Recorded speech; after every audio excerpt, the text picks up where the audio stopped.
Good morning, everybody. It is like 5:30 in the morning. It's negative 15 degrees outside and it's really cold. Luckily, my engine still works. Even though my battery is dead and I don't have access to any of my heaters, my engine still makes heat, so I'm okay.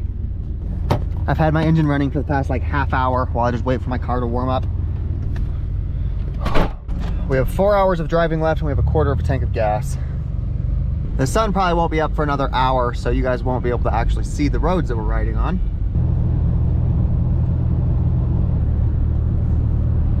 The first thing that we're going to do is we're going to go into the Upside app that I've talked about before. They're giving 15 cents off per gallon. We're going to claim that. Then we're going to scan our code and get the extra 10 cents off. It is $2.65 right now. Now it's $2.55, and with the deal, we're getting $2.40. We have like 4 hours of driving left, so I am using the cheap gas again. Oh. While that fills up, we're going to go inside and get breakfast. Oh, they don't have my favorite one. They do have a sausage, egg, and cheese waffle though, and I like waffles.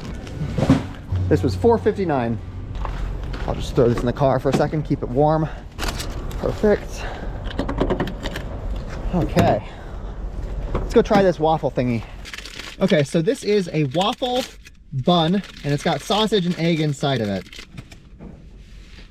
It's not very well lit right here, so I'm going to try to show you. So it's got waffles as the bun, and then sausage and egg.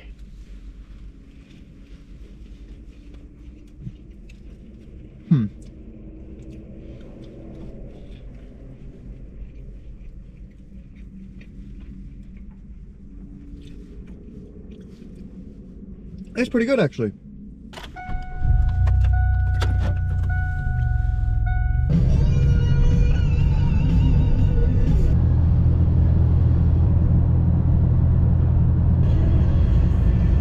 I'm realizing right now that I did not sleep very well last night because I'm already drowsy.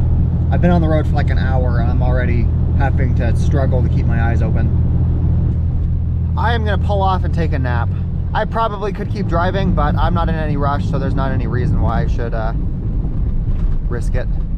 You're probably thinking, oh, well, your battery's still not charged. You're still gonna be cold. And that is true. But one of the biggest mistakes I made last night was I parked right underneath one of these like floodlights, and so my car was super bright. I'm not gonna do that this time. Oh. Luckily, I didn't put any of my bedding away, so it's really easy to get everything set up again. I'm trying to only sleep for like a half hour or so, maybe an hour.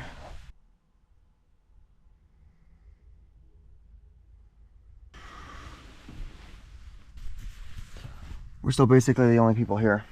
What time is it? Where's my phone? It's 10 o'clock, which means I slept for like 3 hours. It's not that cold in here. I'm actually super confused. Well, I'm just gonna be grateful and I'm gonna hit the road again. We definitely need to get to my grandma's house before tonight because I need to charge up this battery. And I need to install that DC to DC charger in my hood.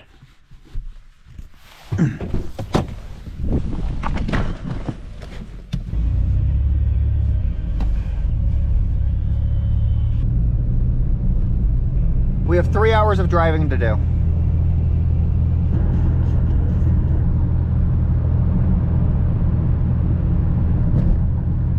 We have about an hour and a half before we get there, but I'm hungry and I want to eat. I also have to edit yesterday's video, so we're going to pull off at a place that has Wi-Fi. It looks like it is a combination Taco Bell Burger King. This Burger King looks really run down, honestly.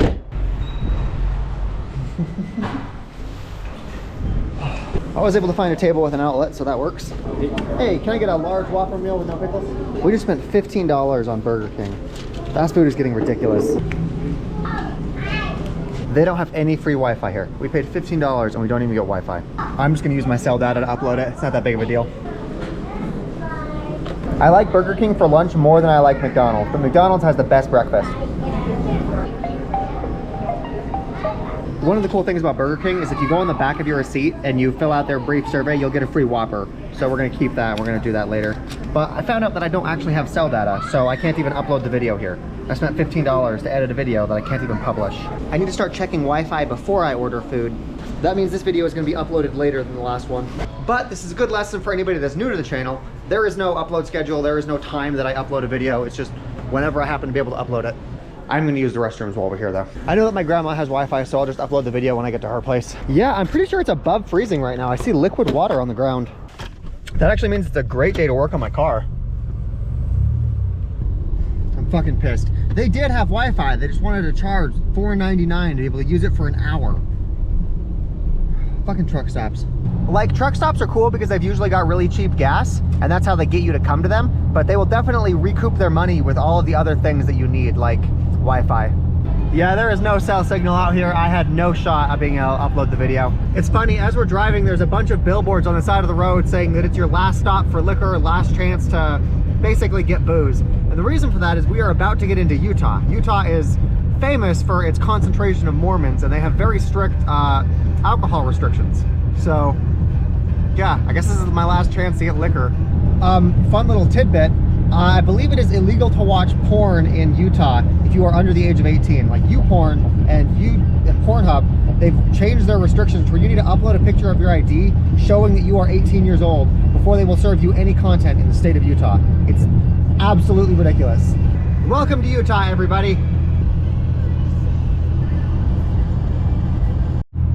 There's literally a guy riding a bike on an 80-mile-an-hour interstate. Woof. I remember when that was me. Ladies and gentlemen, welcome to Salt Lake City, Utah. This is actually where I was born.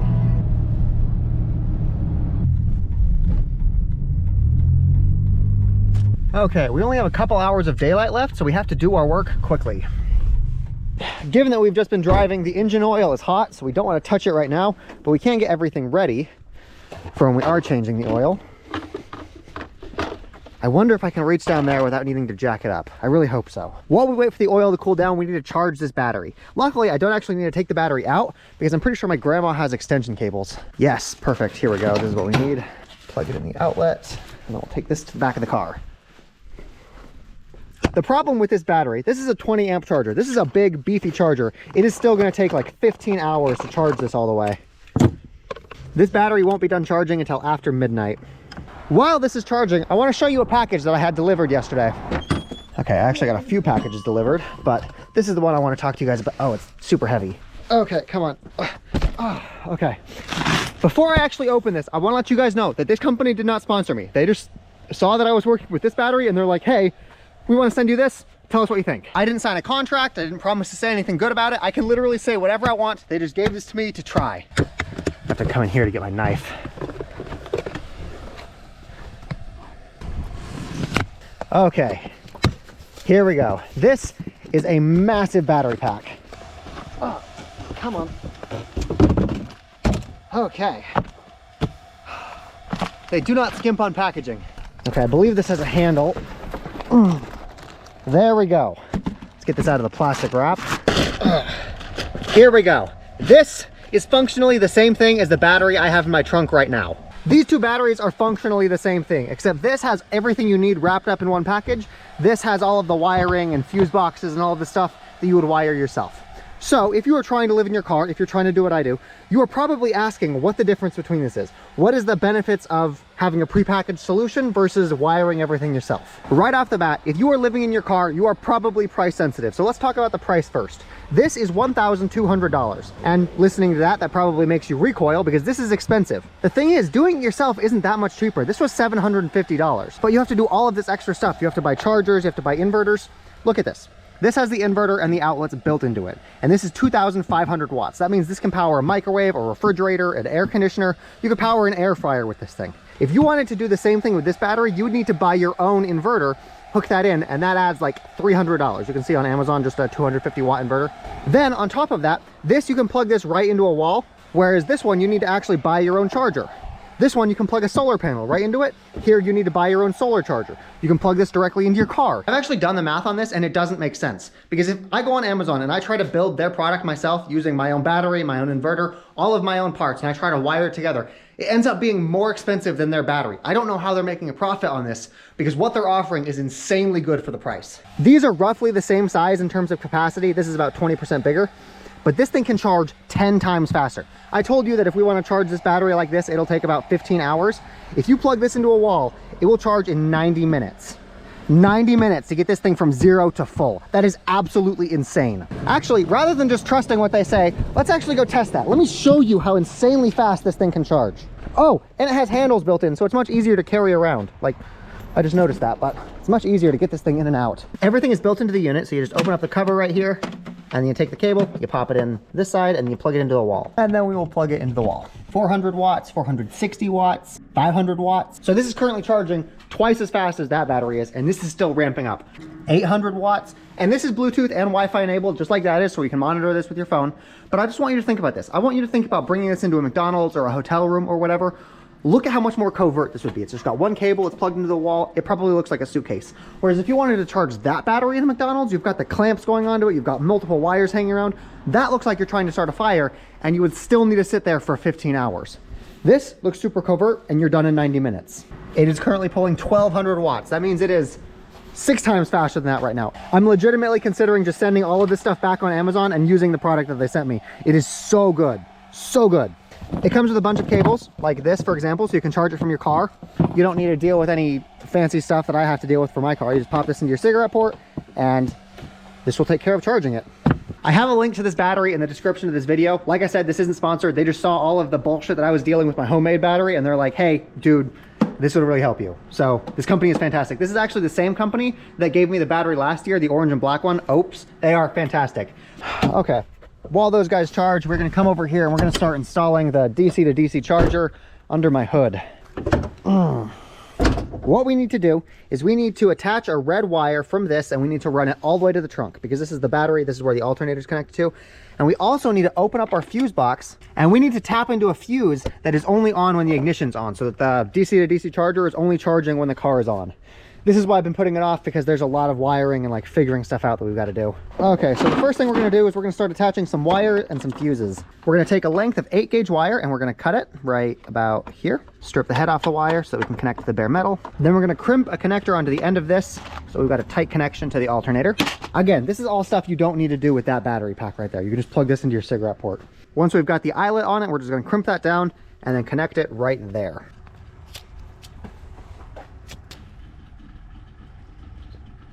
Fucking wind. The other end of the wire goes inside one end of the fuse like that. This fuse is waterproof, so I don't need to worry about like splashes coming up and destroying my fucking connection. Okay, we're gonna take this bolt off, but be careful. I didn't unplug the battery, so if I accidentally touch this to part of the car, we could end up causing some sparks. I really should have unplugged the battery first. Doesn't matter. Okay, there we go. Now we just take another wire from the end of this fuse and we run it all the way back there to the trunk. We don't actually need to run 2 wires because the car body acts as 1 wire. The car body acts as ground, so all we need to do is take the red wire and then figure out how to get this into the trunk somehow. Okay, so oof, this is my first time like actually looking at the engine because it's been cold and I didn't want to be outside, but the transaxles where like my wheel connects to the transmission, they could definitely use some work. I think that we're gonna feed the wire down through the engine bay right here. Then we will come under the car and oh, so much grease. Yuck, we'll come under the car, we'll pull it through.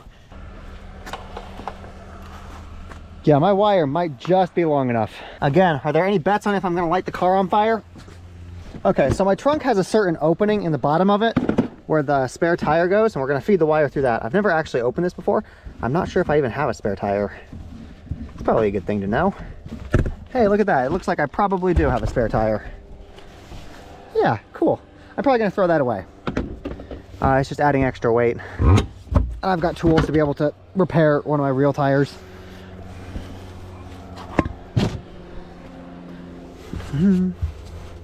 Oh, I've got a jack. That means I can do my oil. Cool. I'm probably gonna throw this away too once I'm done with it because again, this is just extra weight and I have better jacks in that attic. This is where we're gonna feed the wire through. There's little rubber gaskets here, so I'm just gonna cut a little X in them. There we go. The reason that I'm choosing to do this is because this rubber will act as a gasket, keeping the wire from accidentally rubbing against the body of the car. This should make the chances of a short circuit much smaller. We do need to come under the car and move the wire around to make sure that it's not fucking gonna get melted on the exhaust pipes. Slide underneath. I think that we want this to go over the exhaust pipe right here and then up into the hole that we just cut right here. Make sure that we routed that properly. Yeah, I think that's good. And then we'll use zip ties to tie this to the frame so that it's not like dangling down like this. Okay, and we pull this through. And then we'll just connect it. Oh, we still need to install the actual converter. Let's pull the cable out and then put this back on.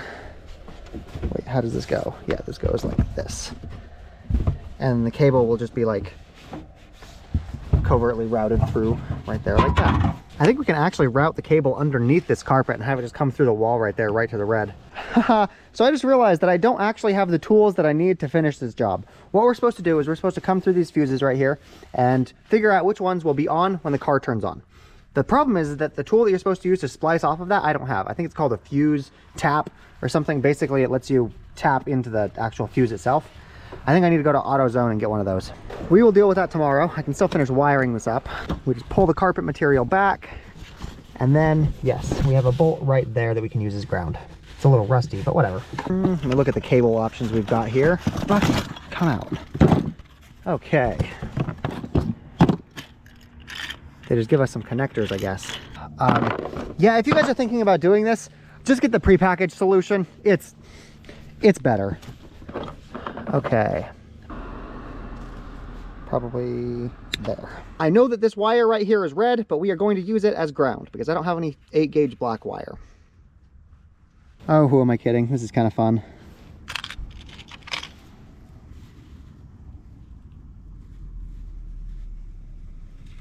Another perk of the prepackaged solution is you have a much smaller chance of lighting a fire because you're using the wrong wire gauge.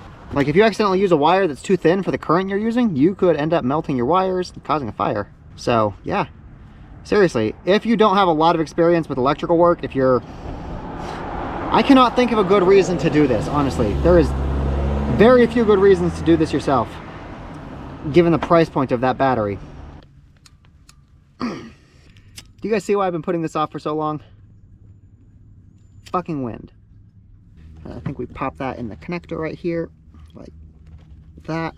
Okay, one of the connectors is built, and then you just connect it to the charger like that. Now we just got to go connect the red wire to that.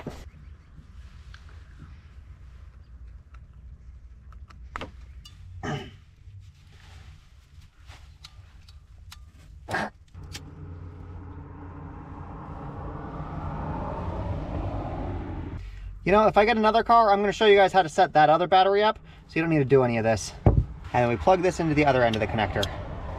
There we go. We've got our red and our black cables ready to get plugged in. Let's go ahead and attach the black cable to that bolt. Okay, so we actually have some even more bullshit to deal with. If you look at this bolt right here, I'm not sure if this is showing up on camera, but it's painted, which means that we're not going to get a good electrical connection. We need to sand the paint down, and to do that, we are going to use basically a sandpaper for your drill. I swear to God, people, just buy the fucking product from the company that makes the thing that does your drill.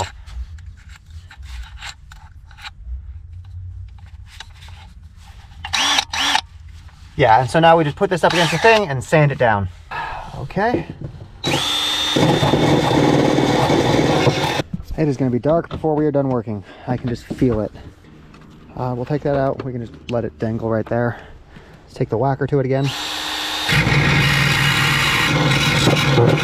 This is what you want. You want there to be bare metal so there's good electrical contact. We also need a washer. Okay, and then I think lastly we just bolt it in. Okay, there is no wiggle in it at all. I think we're done. Now let's put all this back together.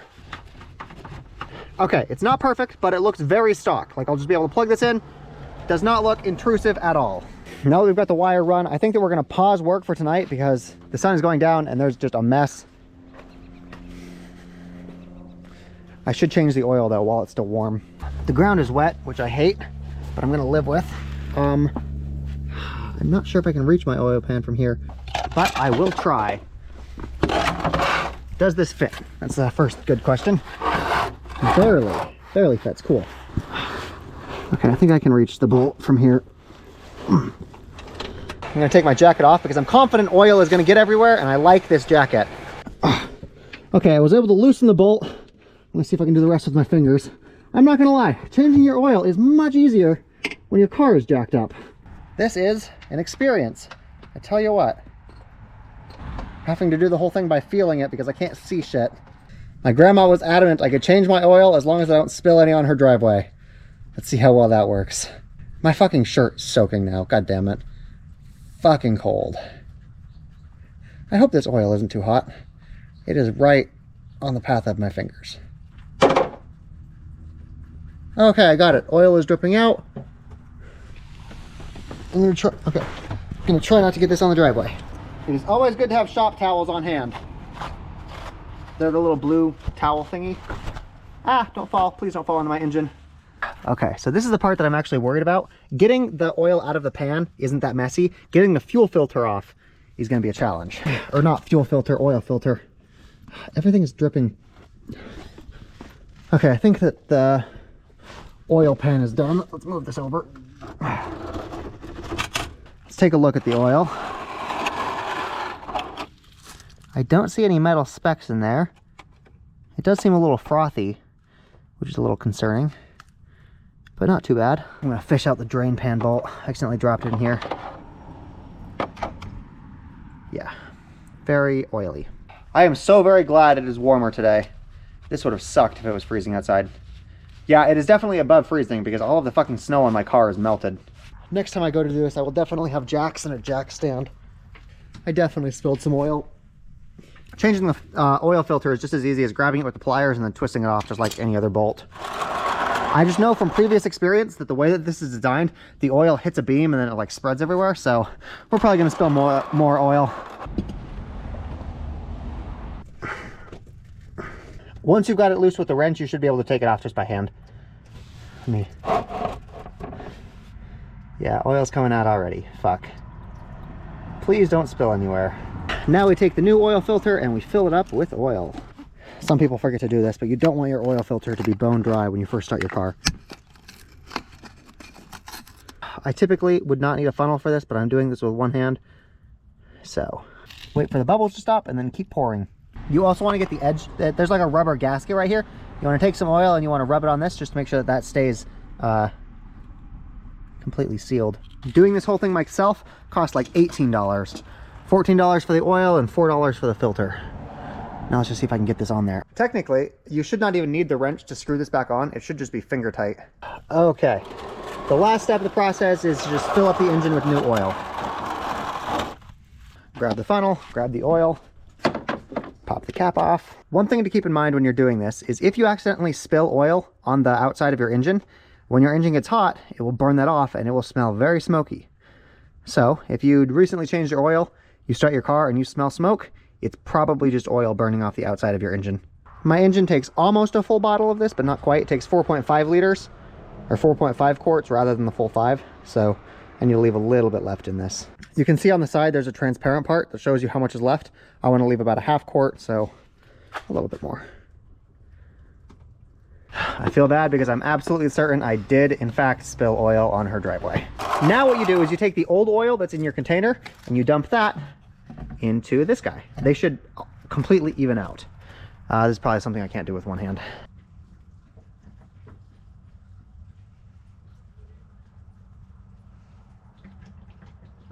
Clean up all of my tools so I can use them again. We still have some work to do on the car tomorrow because I didn't actually finish putting that DC charger in. I'm just gonna leave my spare tire in her garage. She won't even notice. See, look at that. Looks like it was always there. Okay, let me show you the other package we got. Okay, Amazon package is right here. You guys are gonna, this is gonna be the coolest thing you guys have ever seen. Let's crack this open. This right here, ladies and gentlemen, is a miniature washing machine that runs on 12 volts. With this, I should be able to wash my clothes in my car. Okay, let's take a look at how this is supposed to work. I think this is a drain tube. This is supposed to be expandable, so it looks small when you're not using it, but then it should be able to expand up like that. Okay, if we look inside of here, we can see it's got the power cable. I believe this is just 12 volts, 2 amps, so we can run this off of a cigarette lighter. You can run this off a USB battery bank. It's got the, I think that's called an agitator. You take this, you put this right here, and I think you fill this up with water, put your clothes in there, and then you push start. Plug it in. So it doesn't look very big. It's not like you can do a whole load, but I think you can do like 1 or 2 pair of jeans, some t-shirts, some socks and underwear. we're gonna get some clothes and we're gonna test this. This is where I've been keeping my clothes. It's a terrible system, but this is what we've got. Okay, so we'll stick a sock in there, a t-shirt. Okay, so yeah, it looks like one t-shirt is quite a bit. Okay, so it is definitely not enough for 4 t-shirts. I've got 2 t-shirts and some socks in there. So I'm not sure if it wants hot water or cold water. I'm gonna use hot water. Okay, we'll take some hot water and we'll just fill this up until everything is submerged. So I was thinking that this would be easy to do. I would just take like a couple water bottles, but this takes a lot of water. Yeah, so yeah, see, because I don't have a large source of water in my car if I wanted to do this. Okay, so you can see the lights on. We're gonna put the lid, actually I'm not gonna put the lid on because I wanna see this, and we're gonna start this for 10 minutes.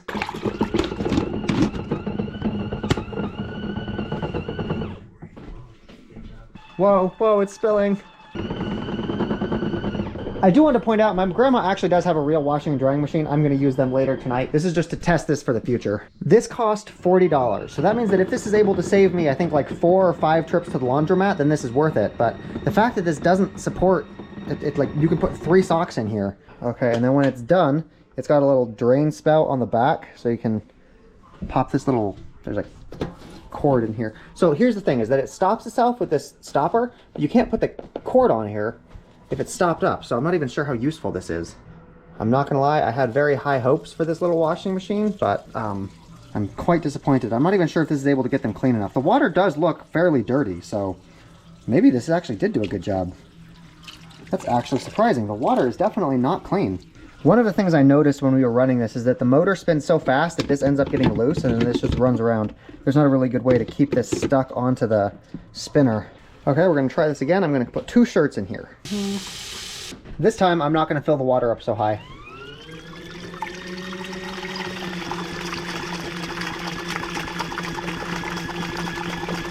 It is running much, much better now. Okay, so then we're gonna drain this, let all the water come out, and then I think we set it on another cycle and the spinning will dry it off, I think.